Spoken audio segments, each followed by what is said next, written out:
जय गुरु जी, शुक्राना गुरु जी। गुरु जी का सत्संग शुरू करने से पहले हम सभी गुरु जी का मंत्र जाप कर लेते हैं। ओम नमः शिवाय, शिव जी सदा सहाय। ओम नमः शिवाय, गुरु जी सदा सहाय। ओम नमः शिवाय, शिव जी सदा सहाय। ओम नमः शिवाय, गुरु जी सदा सहाय। जय गुरु जी, शुक्राना गुरु जी। संगत जी, गुरु जी का आज का सत्संग लुधियाना से हमारे साथ आंटी जी ने शेयर किया है। गुरु जी की बहुत ही प्यारी ब्लेसिंग्स उन्होंने हमारे साथ साझा की है। आप चाहें तो गुरु जी की इस ब्लेसिंग को आगे भी किसी के साथ शेयर कर सकते हैं। सत्संग सुनने वाले को और सत्संग सुनाने वाले को दोनों को ही गुरु जी ब्लेस करते हैं। शुक्राना गुरु जी। संगत जी, ये चैनल नया है। अगर आपने अभी तक चैनल को सब्सक्राइब नहीं किया तो चैनल सब्सक्राइब करके बेल नोटिफिकेशन को ऑल पर सेट कर दीजिएगा, ताकि जैसे ही गुरु जी के सत्संग का नया वीडियो अपलोड हो तो उसका नोटिफिकेशन आपके पास टाइम टू टाइम आए। गुरु जी की ब्लेसिंग्स भी सभी तक पहुँचे। शुक्राना गुरु जी। कोई भी गलती भूल चूक मुझसे या संगत जी से सत्संग बोलने में हो जाए तो माफ़ करना। गुरु जी आप भी माफ़ करना। सत्संग शुरू करते हैं। जय गुरु जी, शुक्राना गुरु जी। जय गुरु जी, शुक्राना गुरु जी। अनंतम अनंतम शुक्राना मेरे गुरुपा। अनंतम अनंतम शुक्राना मेरे प्यारे गुरुपा। अनंतम अनंतम शुक्राना, लख लख बार शुक्राना मेरे प्यारे गुरुपा। जय गुरु जी, जय संगत जी। संगत जी, ये मेरा चौथा सत्संग है। अगर मुझे सत्संग बोलते वक्त या गुरु जी की महिमा शेयर करते हुए या अपनी जर्नी गुरु जी के साथ बताते हुए कोई भी भूल चूक हो जाए या कोई भी शब्द मेरे मुँह से गलत निकला जाए तो आप मुझे माफ़ कर दीजिएगा। इन आंटी जी का भी बहुत बहुत शुक्राना जो मेरे सत्संग अपने प्लेटफॉर्म पे शेयर कर रही हैं। जय गुरु जी, शुक्राना गुरु जी। तो आइए संगत जी, मंत्र जाप के साथ हम गुरु जी के मंत्र जाप के साथ मैं अपना जो सत्संग है वो आप जी से शेयर करूँगी। ओम नमः शिवाय, शिव जी सदा सहाय। ओम नमः शिवाय, गुरु जी सदा सहाय। ओम नमः शिवाय, शिव जी सदा सहाय। ओम नमः शिवाय, गुरु जी सदा सहाय। जय गुरु जी, जय गुरु जी, शुक्राना गुरु जी। अनंतम अनंतम शुक्राना गुरु जी। जय संगत जी।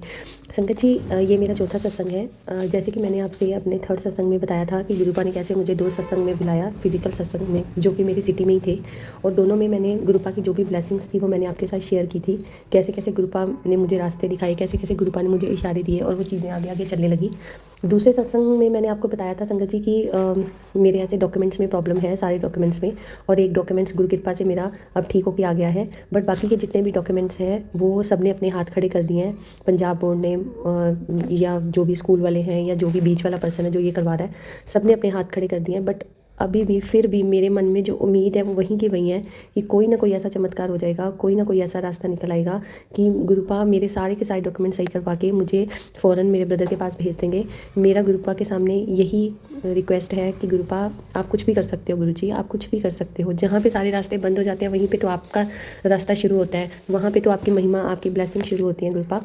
तो इसलिए आप कुछ भी करिए गुरुपा। मैं संगत जी, मैं आपको बताना चाहूँगी, गुरुपा को भी पता है, मेरे भोलेनाथ को भी पता है कि मेरी पूरी लाइफ की जर्नी में I am of 36 years old, मैं कभी भी फ़ौरन नहीं जाना चाहती थी, कभी भी नहीं। क्योंकि मुझे अपनों के साथ रहना, घुल मिल के सबके साथ, मेरे अराउंड्स मुझे बहुत ज़्यादा भीड़ चाहिए रहती थी। एक खुश मिजाज लड़की हुआ करती थी। बट जो लास्ट के 6-7 ईयर्स निकले हैं, धीरे धीरे लोगों ने ऐसा तोड़ा, दोस्तों ने ऐसा तोड़ा, फ्रेंड सर्कल ऐसा टूटा, ऑफिशियल सर्कल ऐसा टूटा, घर वालों ने भी मन उठा दिया। अब मतलब मेरा मन सिर्फ यही है। और एक और चीज़ है कि फाइनेंशियल इश्यूज़ भी बहुत हैं और मेरे सिर पे कुछ जिम्मेवारियां भी हैं जो कि बहुत बड़ी हैं आज की डेट में। तो बस मैं उसी के चलते मैं अपना अब यहाँ से मतलब थोड़ा दूर जाना चाहती हूँ इन लोगों से भी, और अपनी इनकम को थोड़ा सा सॉलिड करने के लिए भी। तो बस मेरे गुरुपा, मेरी आपसे यही विनती है मेरे गुरुपा, प्लीज़ आप मुझे यहाँ से दूर भेज दीजिए प्लीज़। क्योंकि अब मेरी जो भी मेरा लाइफ पार्टनर सेकंड रहेगा, गुरुपा ने वो मुझे दिया है। बट अभी तक हमारी शादी की कोई भी बात ना शुरू हो पाई है क्योंकि वो अभी तक फ्री नहीं हुए हैं अपने कुछ इश्यूज़ से। तो इसलिए गुरुपा, जब तक ऐसा नहीं हो पाता तब तक आप मुझे यहाँ से प्लीज़ बहुत दूर भेज दीजिए, जहाँ पे मैं आपकी सेवा करते हुए, मेरे लड्डू गोपाल की सेवा करते हुए, मेरे भोलेनाथ का नाम जब सिमरन करते हुए अपना वहाँ पे टाइम निकालूँ अच्छे से। और जब आपका मन हो कि आप मेरी भी आगे शादी कराओ, सेकंड मैरिज होगी संगत जी है मेरी, तो गुरुपा बस मैं उस वक्त का तहे दिल से इंतज़ार करूँगी।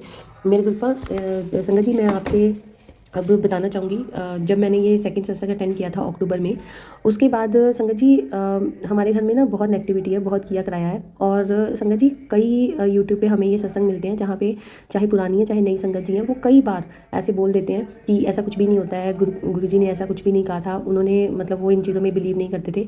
बट मैंने अपने लास्ट सत्संग में जैसे कहा कि अच्छाई होती है तो बुराई भी होती है, भगवान है तो शैतान भी है। तो संगत जी ऐसा कुछ भी नहीं है, कुछ भी नहीं है कि किया कराया नहीं है, बहुत है, बहुत है। हमें प्रूफ प्रूफ मिलते हैं। हमारे घर में ब्लड के छींटे आ जाते हैं, कभी दीवारों पे, कभी ज़मीन पे, कभी कहीं पे, हमारे घर के बाहर है ना, कभी कोई कुछ मार के फेंक जाता है, कभी कोई ऐसे मटकी टाइप पड़ी होती है, कभी कुछ, मतलब हमारे ऐसे होता ही रहता है। तो और हमारे घर में इतना प्यार था सब में आपस में, और आज की डेट में हमारे घर में फुल नेगेटिविटी, फुल। और गुरुपा के आने के बाद थोड़ा थोड़ा रिलैक्स होना शुरू हुआ है, कष्ट कटने शुरू हुए हैं, नेगेटिविटी भी दूर होनी शुरू हुई है। संगत जी, मैं और मेरे मदर, हम लोग तो जब किचन में खड़े होते थे ना, तो हमें ऐसे लगता था जैसे ना पीछे से काली सी कोई परछाई निकल गई है। और ऐसा बहुत देर होता रहा, 2-2.5 साल ऐसे होता रहा। मेरे मदर ने, मतलब ऐसे हम लोग किसी में बिलीव नहीं करते हैं, बट फिर भी हमने ट्राई किया था कि हम किसी को दिखाएं, किसी से बात करें कि हमारे साथ ये सब कुछ हो रहा है। बट ऐसे जैसे है ना, आपको पता है कोई बिलीव नहीं करता, तो हम ज़्यादा नहीं फिर उस पर कुछ कर पाए। बट जितना हो सका पाठ पूजा कराना है ना, या किसी से पूछ के कुछ ऐसे घर पे हवन करा लेना, हमने किया, बट उससे कोई फ़र्क नहीं पड़ा। और हमारे में आपस में इतना प्यार था, वो सारा पता नहीं कहाँ उड़ गया, और इतनी लड़ाइयाँ है ना, इतना सब कुछ खाने को पड़ते हैं जैसे एक दूसरे को। तो संगत जी, मैं आपको यहाँ पे ये बताना चाहूँगी कि उस टाइम पे भी यही सब कुछ ही था। तो गुरुपा का जो स्वरूप था, ब्लेसिंग स्वरूप, पॉकेट स्वरूप, मेरे पर्स में रहना शुरू हो गया था। और संगत जी, इससे पहले मैं आपको गुरुपा के ये सारी बातें बताऊँ, ब्लेसिंग्स बताऊँ, उससे पहले मैं आपको एक चीज़ यहाँ पे ज़रूर क्लियर करना चाहती हूँ। मुझे नहीं पता किन संगत जी को ऐसा लगता है और किन संगत जी को ऐसा नहीं लगता है, पर संगत जी पता नहीं क्या है कि जब मैं गुरुपा से जुड़ी ना, तो मैंने अपना सिर्फ एक ही प्लेटफॉर्म रखा, जो कि यूट्यूब था। और यूट्यूब के माध्यम से मुझे जो भी स्टार्टिंग से मुझे सत्संग सुनने को मिले, वो पहले दिन से लेके अब तक की हर जर्नी मेरी वैसे वैसे स्टेप बाय स्टेप निकल रही है। ऐसा नहीं है कि मुझे कभी कोई सत्संग सुनने को मिल जाए या मुझसे रिलेट ना करे। कभी सत्संग रिलेट नहीं करता होता, तो जो उसके ऊपर टाइटल लिखा होता है वो मेरे लिए मैसेज होता है। कभी कुछ नहीं होता है तो वो मेरे लिए मैसेज होता है। और बिल्कुल क्लियर मैसेजेस होते हैं, बिल्कुल क्लियर मैसेजेस होते हैं। जो करंट प्रॉब्लम चल रही होती है, कोई अच्छी खुशी की बात होती है, या कोई भी किसी भी तरह से, या अगर मान लीजिए मैं आपको लगता है कि किसी बंदे में कई बार बहुत ज़्यादा गुस्सा आ जाता है, तो उससे पहले ही मतलब मुझे वो टाइटल पे मैसेज मिल जाता है कि तेरे च बहुत हंकार आ गया है, या तू बहुत गुस्सा कर दिया, कमलिए गुस्सा ना करें अगर। तो सेम डे पे कुछ ना कुछ ऐसा हो जाता है, तो मेरा वो पारा चढ़ जाता है। तो फिर मैं गुरुजी से माफ़ी मांगती हूँ, गुरुपा आपने मुझे पहले ही बोल दिया था कि ऐसे ऐसे, तो फिर भी मैंने वो चीज़ कर दी, सॉरी गुरुपा। तो कहने का मतलब है कि और भी कुछ भी होता है, गुरुपा ने हमारे घर में आना, सत्संग होना, कोई भी दर्शन देना, या किसी भी तरह का, या जैसे मेरे फ्रेंड है ना, तो पति से रिलेटेड, ऐसे हस्बैंड से रिलेटेड कोई मैसेज मुझे मिल जाता है, तो वो चीज़ मेरे जो फ्रेंड है उनके साथ हो जाती है। तो अगर जैसे मदर फादर है ना, उनसे रिलेटेड कोई। संगत जी, मैं आपको अब यहाँ से बताना शुरू करती हूँ कि क्या हुआ कि यूट्यूब पे ये मेरी जर्नी स्टार्ट हो गई थी। और फिर क्या हुआ, 2 सत्संग मैंने अटेंड कर लिया, मुझे ब्लेसिंग मिल गई, गुरुपा को मैंने सरेंडर भी कर दिया अपना। हो सकता है कि कुछ कहते हैं ना, फिर गुरुपा हमारा एग्ज़ाम लेते हैं। फिर मैंने क्या किया, फिर मैं गुरुजी से थोड़ा पीछे हट गई थी। तो उस टाइम पे क्या हुआ कि गुरुपा को मतलब मैं, सॉरी संगत जी मैं भूल रही हूँ। तो क्या हुआ कि मैंने यूट्यूब पे किसी रीज़न की वजह से, मुझे किसी ने कुछ कह दिया था, तो किसी रीज़न की वजह से मैंने वो यूट्यूब पे कुछ भी मैसेज सुनना बंद कर दिए। और मैंने क्या किया, यूट्यूब पे अपनी मोबाइल पे अपनी ईमेल आईडी भी चेंज कर ली, ताकि मुझे कुछ भी शो ना हो। तो यूट्यूब पे तो मुझे सब कुछ शो होना बंद हो गया। एक व्हाट्सअप पे मैं ग्रुप में ज्वाइन हूँ, वो काफ़ी बड़ा ग्रुप है, 1000-2000 बंदों का, ठीक है। तो उस पर भी मैंने संगत जी ध्यान देना बंद कर दिया। और जैसे सुबह में गुड मॉर्निंग का ऐसे कुछ लिखते हैं हम लोग, जय गुरु जी, शुक्राना गुरु जी, मैंने वो भी 2-4 दिन करना बंद कर दिया। बट 4-5 दिन के बाद कुछ ऐसा हुआ कि मुझे इन 4-5 दिनों के बीच मुझे 7 नंबर बहुत ज़्यादा नजर आना शुरू हो गया। पहले आता था पर इतना नहीं था, और मैंने कभी नोटिस भी नहीं किया था, मैं आपको सच में बताऊं संगत जी। बट अभी क्या हुआ, मुझे 7 नंबर बहुत ज़्यादा, मैंने कहीं भी, डेली में आती जाती हूँ, तो मैंने कहीं भी आना जाना, तो गाड़ियों के पीछे 77777777, कहीं पे मोबाइल नंबर से पेंट हुआ होता है दीवारों पे, 777 का, 47 का। और कहीं पे जैसे ऑटो वाले जा रहे होते हैं तो उनके पीछे फ्लैक्स लगी होती है, उसमें 77 होता है या 777 होता है। मतलब कभी कभी मैं अपना मोबाइल उठाती हूँ तो दिन में एक बार तो 77% बैटरी आ जाती है। कई बार टाइम ऐसा आ जाता है कि जिस पे प्लस करो तो वो तो 7 बन जाता है। तो संगत जी, ये सब कुछ होने लग गया। और उसके बाद क्या हुआ, फिर कोई परेशानी आई अगले 5-6 दिन में ही। तो मैंने गुरुपा का व्हाट्सअप वाला, वो शुक्राना वाला जो ग्रुप है हमारा, वो खुला हुआ था। और जैसे ही मैंने उसको ओपन किया, सामने ही मुझे मेरे सेम परेशानी का जवाब। और मैं इतना खुश हुई, और मैंने इतना सॉरी बोला गुरुपा को कि गुरुपा मुझे माफ़ कर देना, मुझे ऐसा बिल्कुल नहीं करना चाहिए था। आप हमारे एग्जाम ले सकते हो, मैं आपका कोई एग्जाम नहीं लेने वाली, मैं तो एक चीटी के बराबर भी नहीं हूँ, मैं कहाँ आपका कोई एग्जाम ले पाऊंगी गुरुपा। जो मैंने ये सोची उसके लिए मुझे क्षमा कर देना, मुझे माफ़ कर देना। मैंने बहुत सॉरी बोला गुरुपा को। फिर उसके बाद क्या हुआ, फिर मैंने रोज़ाना से वही है ना, एक यूट्यूब पे मैंने सत्संग सुना, वो उसी ग्रुप में ही आया हुआ था, ठीक है, वो यूट्यूब का ही लिंक था। तो मुझे लगा कि यहाँ से मेरी जर्नी मुझे दोबारा से स्टार्ट करनी चाहिए सत्संग सुनने की। मैंने हफ्ते के बाद की बात है, बस वो हफ्ते का ही गैप पड़ा था। मैंने जब वो सत्संग सुना, संगत जी, यू वोंट बिलीव कि जिस दिन मैंने यूट्यूब बंद करी थी, और जो सत्संग में उस दिन मैं कुछ सुन रही थी, जहाँ तक सुन रही थी, अगले सत्संग में भी मुझे सेम वही बातें सत्संग कोई और था, बट सेम वही टॉपिक, सेम वही बातें। मतलब गुरुपा ने मेरी जर्नी वहीं से ही 6-7 दिन बाद शुरू करवाई जहाँ से मैंने छोड़ी थी। ये देख लीजिए संगत जी, ये है हमारे प्यारे गुरुपा। हम उनका हाथ छोड़ देते हैं, वो हमारा हाथ कभी भी नहीं छोड़ते। तो मेरे गुरुपा, अगर कभी ऐसे फिर से मुझसे कोई गलती हो जाए, कभी भी ऐसे मैं रास्ता भटक जाऊँ, तो मेरा मेरा मेरे अंग संग रहना गुरुपा, मेरा हाथ कभी मत छोड़ना गुरुपा। रियली सॉरी गुरुपा, संगत जी रियली सॉरी। फिर संगत जी क्या होता है कि मुझे डुगरी मंदिर जाने का ना इन्विटेशन आ जाता है, और वही भैया जी के थ्रू, जिनके थ्रू मुझे सत्संग के इन्विटेशन आते हैं। तो मेरी तैयारी भी हो जाती है, सब कुछ हो जाता है। वो भैया जी 2-3 दिन पहले ना मतलब मैसेज डालते रहते हैं, रिमाइंडर मैसेज, कि ऐसे ऐसे हम सब लोगों ने जाना है, तो प्लीज़ आप लोगों ने किसी में से अगर नहीं भी जाना तो आप लोग हमें पहले ही बोल देना, सो दैट कि कोई और संगत जी जा सके। एंड मौके पे मत बोलना।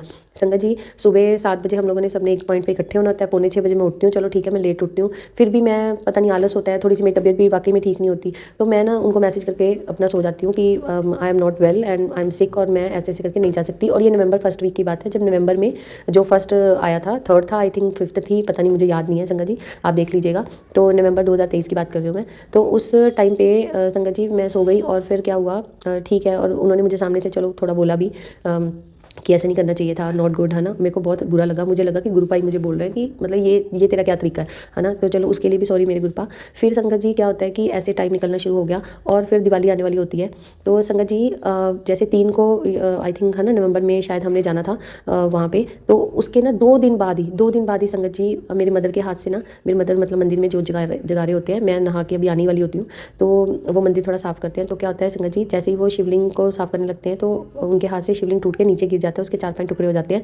और संगत जी जो हैंगिंग मैंने ओम का जो मुझे गिफ्ट मिला था बर्थडे पे, जो मैंने मंदिर में ही लटकाया होता है, सेम टाइम पे पता नहीं उनका हाथ लगता है, पता नहीं क्या होता है, आधा हैंगिंग वही लटका रहता है, आधा ओम कट के नीचे गिर जाता है। संगत जी ये देखो, मतलब वो इतना भी हल्का नहीं था, अच्छा गिफ्ट था, अच्छा हैंगिंग था, मजबूत था।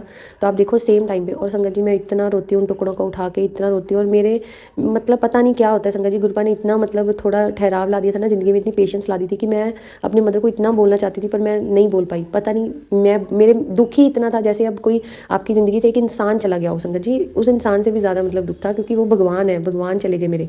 तो संगत जी, और फिर ठीक है, फिर 1-2 दिन मेरे ऐसे ही निकलते हैं। मेरे फ्रेंड भी, मैं ऑफिस आ जाती हूँ, वहाँ पे बहुत रोती हूँ। मेरे फ्रेंड भी मुझे ये समझाते हैं, चलो कोई बात नहीं है ना, क्या पता कुछ अच्छे के लिए होना हो, क्या पता कुछ ऐसे। तो ठीक है, मैं समझ गई थी उस बात को। फिर नेक्स्ट डे क्या हुआ संगत जी, मुझे ना मतलब मेरी मदर से रिलेटेड बहुत सपने आते होते थे पहले ही, कि ऐसे ऐसे उनकी डेथ होगी, और ये ऐसे नहीं, मतलब 3-4 बार आए हैं, और अलग अलग तरीके से मतलब मुझे उनकी डेथ नजर आई है, और बड़ी बुरी बुरी तरीके से नजर आई है। तो एक दिन पहले ही, शिवलिंग टूटने से एक दिन पहले ही वो घर में बहुत ज़ोर के गिरे, बहुत ज़ोर के। और उससे पहले भी उनके 5-6 महीने पहले फ्रैक्चर होकर हटा था, और वो ठीक हो गए थे। और जैसे ही वो गिरे हैं ना संगत जी, लेग्स उनकी पूरी खुल गई हैं, और वो उन्होंने चिल्लाए हैं वो, बस उसके नेक्स्ट डे मतलब शिवलिंग वगैरह टूट गया। तो संगत जी मेरे को बस यही लगा कि हाँ, उनके हाथ से टूटा, ठीक है, अब भगवान जी आपने जो भी किया अच्छा ही किया होगा। बस ये है कि मेरे शिव, मेरे पिता परमात्मा, आप किसी भी रूप में यहाँ विराजमान होइए, आप फिर से वापस आ जाइए, और जल्दी वो टाइम आप ही को पता है आपने कब आना है, प्लीज़ अपनी बेटी के पास वापस आ जाइएगा। चलो ठीक है, मैंने कैसे भी करके अपने मन को समझा लिया, रूटीन स्टार्ट हो गई। फिर 2 दिन के बाद ना मुझे 2-3 सत्संग अलग अलग तरह से सुनाई देने को मिले, जिसमें कि संगत जी ने अलग अलग तरह से गुरुपा के स्वरूप का टूटना, कांच का टूटना, ऐसे ऐसे करके बताया कि अगर ऐसा कुछ होता है तो आप समझ लीजिए कि आपके घर में कोई बहुत बड़ी मुसीबत आने वाली थी, कोई बहुत बड़ी नेगेटिविटी थी जो आपके घर के पर्सन को नुकसान पहुंचा रही थी, या कुछ भी था, तो वो गुरुपा ने अपने ऊपर ले लिया। तो बस वो शिवलिंग में मैंने आपको बताया ही था कि लास्ट टाइम बस मुझे गुरुपा का ही सब रूप नजर आया था, क्योंकि गुरुपा के रूप से पहले मुझे बहुत कुछ नजर आता था, बट लास्ट मुझे गुरुपा का ही नजर आया था। तो बस मुझे यही लगा, फिर मैंने उस टाइम गुरुपा का बहुत शुक्राना किया, और मुझे यही लगा कि ठीक है, गुरुपा ने ही वो कष्ट मेरी मदर का अपने ऊपर ले लिया, और ऐसे ऐसे करके मेरे जो मदर हैं वो बच गए। ठीक है, तो फिर संगत जी जिनसे हमें शिवलिंग मिला था, हमने उनसे बात करी, और उन्होंने हमें बोला कि आप प्लीज़ इसको गंगा में विसर्जन कीजिए, क्योंकि इसकी पूजा हुई थी, हम इसको मतलब ये कोई ऐसे शिवलिंग नहीं था।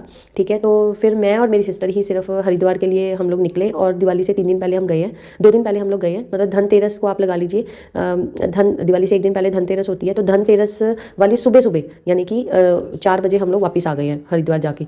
तो इस बार संगत जी जब हम हरिद्वार गए हैं ना, ये मेरा बहुत, संगत जी मैं आपको यहाँ बताना चाहती हूँ कि हम लोग कम से कम 12-15 साल से हरिद्वार जा रहे हैं, और हर साल हम लोग 2-3 बार चले जाते हैं। पता नहीं हरिद्वार से, गंगा मैया से, ऋषिकेश से, पता नहीं हमारी क्या ही जुड़ा हुआ है, क्या नहीं है, हमें नहीं पता, पर हम साल में 2-3 बार हो आते हैं, और बड़े लंबे लंबे टाइम के लिए जाते हैं, 2-2 दिन, 4-4 दिन, 5-5 दिन के लिए भी। तो संगत जी और हर बार जाते हैं सेम जगह पे, सेम वही पॉइंट्स, कभी हो जाए कोई एक आधी नई चीज़ देख ली। बट इस बार जब हम गए हैं तो गंगा मैया पे तो स्नान भी बड़े अच्छे से किया। लड्डू गोपाल को भी मैं साथ में ले गई थी, मैं और मेरी सिस्टर थे और लड्डू गोपाल थे। तो पहली बार वो लड्डू गोपाल का था, मतलब हमारे घर में लड्डू गोपाल को आए ज़्यादा टाइम नहीं हुआ, सितंबर में ही आए थे। तो मैं उनको भी साथ में ले गई थी जगह जगह पे। और मैं घर से गुरुपा को, शिव जी को मैं साथ में ही लेके गई थी अपने मन में विराजमान करके। और जगह जगह पे जहाँ जहाँ हम जाते थे वहाँ वहाँ पे मैं उनको बोलती थी आप मेरे साथ चलिए, वहीं से साथ वापस आइए। और इस बार हर बार गुरुपा ने मुझे और मेरी सिस्टर को नई जगह ही दिखाई। जो जो जगह हरिद्वार में हम लोग नहीं गए थे, हम हर वो उस मंदिर, हर वो तीर्थ स्थान, हर उस जगह पे जाके आए सिर्फ इन 2 दिनों में। तो गुरुपा उसके लिए आपका बहुत बहुत शुक्राना। और वापसी में भी संगत जी, जैसे मैंने आपको बताया हमें इतने साल हो गए हरिद्वार जाते, कभी कुछ ऐसा नहीं हुआ। पर संगत जी पता नहीं इस बार पहली बार था, सिर्फ पहली बार कि हम लोग वापसी में आए हैं, अपनी अपनी सीट पे सो रहे हैं और कोई हमारे बीच में मिसअंडरस्टैंडिंग हो गई। तो मतलब हमें सीट वगैरह थोड़ा मतलब मिली आमने सामने पर थोड़ा दूर थी। तो वो उधर थी, मैं लड्डू गोपाल के साथ इधर थी। तो क्या हुआ संगत जी, लुधियाना आने वाला था, बस मैं अम्बाला तक तो मेरी जाग खुली हुई थी, मतलब मैं सारी रात जाग के ही आई हूँ। तो अम्बाला मुझे लगा कि अभी लग जाएंगे 2 घंटे लुधियाना पहुंचने में, 1.5-2 घंटे। तो मैं लेट गई आराम से। तो संगत जी जब मेरी जाग खुली ना तो आधी ट्रेन खाली हुई थी और मैंने देखा कि ये क्या आ रहा है। तो मुझे एकदम से नजर आया कि लड्डू गोपाल क्रॉस हो गया। और फिर हम फ्लोर पे जब ट्रेन रुकी तो मैंने फटाफट सिस्टर को बोला जल्दी उतर क्योंकि यहाँ ज़्यादा देर रुकती नहीं है। और संगत जी वो जो टाइम था 4 बजे का, और फ्लोर एक छोटा सा कस्बा टाइप है, तो वहाँ पे हमें कुछ भी नहीं मिलने वाला था, हमें पता था। और हमारे साथ कुछ भी बुरा भी हो सकता था क्योंकि आपको पता ही है आजकल लोग ना दिन दिहाड़े नहीं छोड़ते, तो फिर सुबह सुबह क्या। बट ठीक है, लड्डू गोपाल साथ में थे, गुरुपा साथ में थे, हमने उनको बोला, मैंने गुरुपा से प्रे की, मैंने कहा गुरुपा लाइफ टाइम में कभी ऐसा कुछ नहीं हुआ। पता नहीं संगत जी वो कौन सा कष्ट था, वो कौन सी घड़ी ऐसी थी कि फर्स्ट टाइम ये एक्सपीरियंस हुआ मेरे साथ। और बस ठीक है, फिर हम बाहर निकले हैं तो इतना सुनसान, स्टेशन पे कोई नहीं, कोई कुछ नहीं। बाहर निकले तो सिर्फ और सिर्फ एक सिंगल ऑटो वाला खड़ा था। तो उसने बोला इतने पैसे लूंगा। हमने कहा भैया इतने नहीं, इतने ले लो, ये वो। चलो बात बुत करके वो कहते हैं कि अगर आप थोड़ा सा भी बाहर जाओगे ना, आप देख लेना आपको कुछ नहीं मिलेगा, और आप तो वैसे स्टेशन के अंदर ही रहो तो सेफ रहोगे, बाकी आपकी मर्जी है। तो मुझे लगा गुरुपा की आवाज़ है, मैं उसी ऑटो में फटाफट बैठ गई और सालों ऑटो करके हम लोग अपने घर आ गए। फ्लोर से लुधियाना वो बड़े आराम से हमें ले आया और हमें कोई दिक्कत नहीं आई। और ये बात हमने अपने घर पे बताई भी नहीं, और आज तक ये बात मतलब मेरे अंदर ही है। बस इतना है कि गुरुपा का शुक्राना है कि उन्होंने मतलब हमें बचा लिया। और संगत जी फिर क्या होता है, फिर हम लोग वापस आ जाते हैं। जब ये सब हुआ तो दिवाली वाले दिन संगत जी हमारे घर में जो लड़ाई, इतनी लड़ाई, मैं आपको बता नहीं सकती संगत जी। पता नहीं क्या नेगेटिविटी क्या था, मतलब कैसे कैसे है ना। या तो हो सकता है कि वो चीज़ें मतलब गुरुपा और उन चीज़ों का जो हमारे घर में हुई हैं, उन चीज़ों की आपस में फ़ाइट होती है कि तभी हमारे बीच में इतना कला क्लेश, कभी इतनी फ़ाइट होती है ना। पर संगत जी फिर भी कहीं ना कहीं एक मन में तसल्ली थी कि नहीं ठीक हो जाएगा, ठीक हो जाएगा, ठीक हो जाएगा। फिर उसके बाद संगत जी दिवाली निकल जाती है। दिवाली के बाद मुझे फिर एक सत्संग में जाने का मौका मिलता है। तो उस सत्संग में मुझे गुरुपा का वाइट चोले में स्वरूप मिलता है, बहुत ही सुंदर, और जिसमें गुरुपा बहुत खुश सारा टाइम मतलब हंसते हुए वाला स्वरूप है। और उसके साथ मुझे एक ब्रेसलेट स्वरूप, नहीं सॉरी, बस वही, मुझे सिर्फ वही स्वरूप मिलता है, पॉकेट स्वरूप ही है वो। उसके पीछे चरण है और सामने गुरुपा का वाइट चोले में स्वरूप है।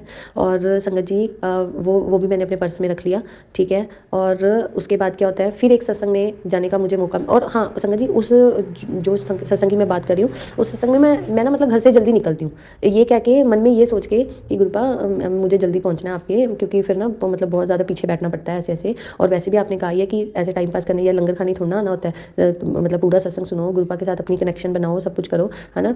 संगत जी पता नहीं क्या है क्या नहीं है, या गुरुपा मेरा टेस्ट ले रहे थे क्या नहीं। संगत जी हम लोग इतना घूमे, मैं कहती हूँ हमें, मुझे लुधियाना की एक गली पता है, बट फिर भी हमें वो उनका घर मिल ही नहीं रहा था। पता नहीं क्या हुआ संगत जी, 10 बार उसी गली से वापस, 10 बार उसी गली में। और ओला वाले के भी पैसे बढ़ते गए, चलो वो एक अलग बात है। बट ये था कि जब वो ओला वाला था ना, वो भी अच्छा था। मैंने जब उसका फ़ोन आया ना मुझे कि मैं आ रहा हूँ आप रेडी रहिए, है ना तो मैडम, तो मैंने देखा कि उसके नंबर के बीच में भी ना 77 आ रहा था। तो मैंने कहा चलो ठीक है। फिर उसके बाद संगत जी चलो ये हो गया। फिर चलो हम लोग एंड में पहुंच गए। तो मुझे सच्ची में बाहर गेट के पास जो संगत जी बैठे हुए थे ना उनके, तो मुझे वहीं बैठने का मौका मिला। और मैंने कहा गुरुपा आपने तो आज बाहर नहीं बिठाया, आपने तो बिल्कुल ही बाहर निकाल दिया आज। चलो ठीक है, फिर अंदर मत्था टेका और मैं बाहर आ गई, है ना। और फिर संगत जी देखो गुरुपा का चमत्कार यहाँ पे, मतलब इतनी छोटी छोटी बात सुनते हैं। जब मैं मतलब मत्था टेकने गई ना बाद में, जब लंगर सेवा होनी थी, तो संगत जी लंगर की थालियाँ ना मतलब ऐसे ऐसे अंदर लेके आ रहे थे। तो जैसे ही मैंने माथा टेका ना, वो जो रंगोली बनी होती है गुरुपा के चरणों में, है ना, तो जो सामने संगत जी बैठे थे फर्स्ट टाइम, उन्होंने बोला आप यहीं बैठ जाओ अब। संगत जी आप सोचो कितना खुश होंगी मैं, कहाँ मैं बाहर गेट के पास बैठी थी और कहाँ गुरुपा ने अपने चरणों में मुझे वहीं पे बिठा लिया। संगत जी जय गुरु जी, शुक्राना गुरु जी, मैं उसके लिए आपका बहुत बहुत शुक्राना करती हूँ गुरुपा। आप हर छोटी छोटी बात सुनते हो गुरुपा, हर छोटी छोटी बात सुनते हो। और संगत जी मेरे पास स्वरूप नहीं था, और मेरे घर में मुझे मतलब कोई मानता भी नहीं है, तो ना ही मैं बोलूँगी उनको कभी मानने के लिए। तो मेरे को ये था मैं क्या करूँ। फिर संगत जी यही वाला जो व्हाइट वाला स्वरूप मेरे को मिला ना, ये मैं ना पता नहीं मेरे मन में क्या आया संगत जी, मुझे नहीं पता। देखो वो ब्लैक वाले चोले वाला भी तो स्वरूप था ना मेरे पास, गुरुपा ने उस वाले को इतना ज़्यादा मतलब मेरे मन में भी नहीं डाला, पर ये वाला जब मुझे मिला ना तो मैं मंदिर में रख के उसको पूजा करती, आरती के टाइम पे सुबह शाम, जब भी मैं जोत जगाती थी या भोग लगवाना होता किसी चीज़ का लड्डू गोपाल को, तो उनको भी भोग लगवा देती थी, है ना। फिर उसके बाद 2-4 दिन बाद ना मेरे मदर ने पूछा है वाइट वाइट की रख के की चक लेनी है ना, क्या रख लेती है और क्या उठा लेती है। तो मैंने फिर उनको बोला, मैं क्या एक दिन ना मैंने उनको बोला नहीं, मैंने कहा लाइफ में इतने सही गलत डिसीजन खुद ही लिए हैं, तो ये मतलब इसके मतलब भगवान के लिए हम नहीं कुछ कर सकते, है ना। हर गलत चीज़ के लिए हम लोग, हर सही चीज़ के लिए हम लोग आवाज़ उठा सकते हैं, भगवान के लिए आवाज़ नहीं उठा सकते। मैंने चुप करके कुछ नहीं किया, मैंने गुरुपा का स्वरूप उठाया और हिम्मत करी, मैंने मंदिर में रख दिया, ठीक है। फिर ना एक आधा दिन तो पड़ा रहा, फिर मम्मी, आपको पता ही है ना, मदर थोड़ा सा ऐसे करने लग जाते हैं, वो बोलते कि नहीं आप ना मतलब मंदिर से थोड़ा सा हट के इसको रखो, है मंदिर में ही, मतलब टेबल बहुत बड़ा है, टेबल के ऊपर मंदिर रखा हुआ है और वो जो टेबल है वहाँ पे ही लड्डू गोपाल जी भी हैं। तो फिर मैंने ना छोटा सा मतलब एक जैसे लड्डू गोपाल जी का बेड है, छोटा सा बेड और लेके आई और वहाँ पे गुरुपा के उसी पॉकेट स्वरूप को मतलब बाद में लेमिनेट करवा के रखा। मेरे को ना संगत जी कभी भी मेरी 4-5 महीने की जर्नी में ना ऐसा कोई भी मैसेज नहीं आया था कि कड़ा प्रसाद बनाई, समोसे थे, जलेबी ना मेरा स्वागत करी, या कुछ भी ऐसा नहीं आया था, फूलों का इंतजाम कर ले, मैं तेरे मतलब घर आ रहा है ना, सत्संग का इंतजाम कर ले, ऐसे कोई मैसेज नहीं आया था। बट ये तभी आया जब मेरे माइंड में गुरुपा ने ये डाला कि तू ऐसे ही मेरा स्वरूप रखा हुआ है, तू मुझे भी स्थापित कर मंदिर में। और मैंने सेम उसी स्वरूप को, जब मुझे वो मिला था उसके 1-1.5 महीने बाद जाके उसी स्वरूप को लेमिनेट कराया, छोटे पॉकेट स्वरूप को, और वही पॉकेट स्वरूप आज मेरे घर में, गुरुपा के घर में आज वो मंदिर में स्थापित है और गुरुपा का अलग से आसन लगा हुआ है, उसी आसन पे वो पॉकेट स्वरूप है। और मतलब अब कुछ भी नहीं है। फिर मेरे गुरुपा ने हमारे घर में सेकंड सुखमनी साहब का पाठ भी कराया था, तो उस सुखमनी साहब के पाठ में जैसे पहले वाले में कोई आया ही नहीं था ना, सारे एंड में पहुंचे थे, है ना, इस वाले में संगत जी आप ये यकीन मानोगे, यू वोंट बिलीव कि इस बार क्या हुआ। देखो सितंबर में सुखनी साहब का पाठ हुआ था, मैंने आपसे शेयर किया था ना, कोई आया नहीं था, वो मैंने, मेरा सत्संग है, आंटी जी ने शेयर किया हुआ आप लोगों से। और ये वाले सुखनी साहब के पाठ में अभी पाठ शुरू होने से 10 मिनट पहले ही सारी संगत जी आ गए। और आपको पता है ना संगत जी कैसे करते होते हैं कि चलो ठीक है, उनको अगर लगता है कि ठीक है अभी तो शुरू ही हुआ है, फिर मत्था टेक के चले जाते हैं, है ना, फिर वो दोबारा से आ जाते हैं। संगत जी इस बार कोई गया ही नहीं, मतलब जितने जाने आई गए सारे बैठी गए, 1.5 घंटे का पाठ चला, सारे उतनी देर बैठे रहे आराम से, इतना अच्छा हुआ। हमने मतलब जो भी लंगर पानी जो भी था सब बहुत अच्छे से हो गया। संगत जी पता नहीं क्या गुरुपा के नज़ारे। और फिर ना जब वो बीड़ साहब जहाँ पे वो पाठी जी हमारे बेड पे बैठ के पाठ कर रहे थे, तो मैंने वहाँ पे आगे गुरुपा का जो था आसन जो था वहाँ पे लगाया था, तो वो पाठी साहब मेरे से पूछने लगे कि ये कौन है ना, ऐसे मैंने कहा कोई बात नहीं वीर जी, ये मतलब हमारे गुरु जी हैं और इनके भी गुरबानी और ये पाठ ही चलता है सुखनी साहब का, कोई बात नहीं आप करो, कोई दिक्कत नहीं है। तो मुझे पहले लगा कि है ना वो मेरे पापा मम्मी को ना बोल दिया, ऐसे इतराज़ ना करें, मैंने उनको धीरे से बोल दिया, फिर वो अपना करने लग गए, उन्होंने कुछ नहीं बोला। तो एक तरफ हमारे लड्डू जी और एक तरफ हमारे गुरुपा, एक तरफ है ना सुखनी साहब का पाठ हो रहा था, बहुत अच्छा लग रहा था संगत जी। गुरुपा उसके लिए आपका बहुत बहुत शुक्राना संगत जी। फिर एक सत्संग पे गुरुपा ने मुझे बुलाया और मैं सोच रही थी कि गुरुपा आज आपने कोई ब्लेसिंग नहीं दिलवाई, आज आपने कोई ब्लेसिंग नहीं दिलवाई, क्योंकि लंगर हो गया, सब कुछ हो गया, फिर ब्लेसिंग्स तो मिली नहीं कोई भी, क्योंकि शायद उस संगत जी ने है ना ब्लेसिंग्स नहीं बांटनी होंगी। तो वैसे तो गुरुपा के सत्संग में जाना ही सबसे बड़ी ब्लेसिंग होती है, बट संगत जी ब्लेसिंग ये मिली, मुझे बाद में याद आया कि मैं भी फ़ॉरन जाना चाहती हूँ और कनाडा ही जाना चाहती हूँ, और जिन संगत जी के घर में सत्संग था उन्होंने सत्संग ही अपनी बेटी के शुक्राना सत्संग कराया था, क्योंकि उनके काफ़ी बार की मेहनत के बाद, रिजेक्शन होने के बाद भी फिर जाके कहीं उनका इस बार कनाडा का बच्ची का वीज़ा लग गया था और वो जाने वाली थी, इसलिए उन्होंने शुक्राना सत्संग कराया था। तो मैंने कहा गुरुपा शुक्राना शुक्राना शुक्राना, देखो आप कितनी जल्दी सुन लेते हो मन की बात, और आपने मुझे ब्लेसिंग नहीं दी, आपने मुझे ये इशारा दिया कि चलो अब नहीं कभी ना कभी सही टाइम आने पे तो आप मुझे भेज ही दोगे। तो ये भी उनकी ब्लेसिंग ही थी जो मुझे गुरुपा का शुक्राना करना था। फिर संगत जी फिर उसके बाद हमारे घर में नवंबर में जब वो शिवलिंग का हो गया है ना, ऐसे हमारे घर में दिसंबर में मैंने मतलब ये गुरुपा का दिसंबर एंड में है ना स्वरूप भी स्थापित कर लिया, सब कुछ हो गया, और दिसंबर में मुझे मेरा एक सर्टिफिकेट भी सही होके आ गया, और बाकी तो अभी मुझे कोई भी रास्ता नहीं मिल रहा, सबने मना कर दिया हुआ है। तो गुरुपा मैं फिर से दोबारा से आपसे अरदास लगाती हूँ गुरुपा, मेरा इस टाइम ना ही कोई काम है, ना ही मेरी कोई जॉब है, ना ही मेरे पास कोई भी अभी मुझे कोई रास्ता नज़र नहीं आता, सिर्फ आपके दर के अलावा गुरुपा, आपके पास अरदास करने के अलावा मुझे कुछ समझ में नहीं आता गुरुपा। आपको पता है गुरुपा आपकी बेटी को हर कोई बंदा ये कहता है कि बहुत सोनी है, बहुत समझदार है, बहुत इंटेलिजेंट है, और मैंने इतने बड़े बड़े लेवल पे काम किया, और आज की डेट में मैं क्या हूँ गुरुपा, बिल्कुल ज़ीरो। मेरे पास तो अपने पर्सनल एक्सपेंस निकालने के लिए भी ना पैसे हैं, ना काम है, ना कुछ है। मेरे फ्रेंड मेरी पूरी सपोर्ट कर रहे हैं गुरुपा, पर मेरी वजह से कहीं ना कहीं वो भी अंडर ड्यूज आ चुके हैं। तो मेरे गुरुपा जी आप प्लीज़ अपनी बच्ची, मेरी ये मेरा शुक्राना सत्संग भी है गुरुपा, और ये मेरा अरदास वाला सत्संग भी है गुरुपा। अब आप अपनी बच्ची की अरदास सुन लो, अब आप प्लीज़ प्लीज़ प्लीज़ जैसे मर्जी करके, जो मर्जी करके, जैसे मर्जी करके रास्ता निकालें गुरुपा। अब आप मुझे जहाँ मेरा फ्यूचर बनना है उस रास्ते पर चला दे गुरुपा, मेरा हाथ पकड़ के चलाए गुरुपा। और गुरुपा जी अभी आपके शुक्राना के बहुत से सत्संग है गुरुपा, मैं अभी अपने इस वाले सत्संग को यहाँ पे विराम देती हूँ और मैं अपना अगला सत्संग जो है ये बड़ी जल्दी ही शेयर करूँगी गुरुपा आपकी कृपा से। जय गुरु जी, शुक्राना गुरु जी, अनंतम अनंतम शुक्राना मेरे गुरुपा, मेरे प्यारे गुरुपा, अनंतम अनंतम शुक्राना, लख लख बार शुक्राना गुरु जी, करोड़ों करोड़ों बार शुक्राना मेरे गुरुपा। मेरा हाथ कभी भी ना छड़ना गुरुपा, सारी संगत जी ते अपनी मेहर, अपनी कृपा, अपनी ब्लैसिंग्स बनाए रखना गुरुपा। जय गुरु जी, शुक्राना गुरु जी, शुक्राना आंटी जी, शुक्राना आंटी जी, शुक्राना सत्संग जी, जय गुरु जी, जय गुरु जी।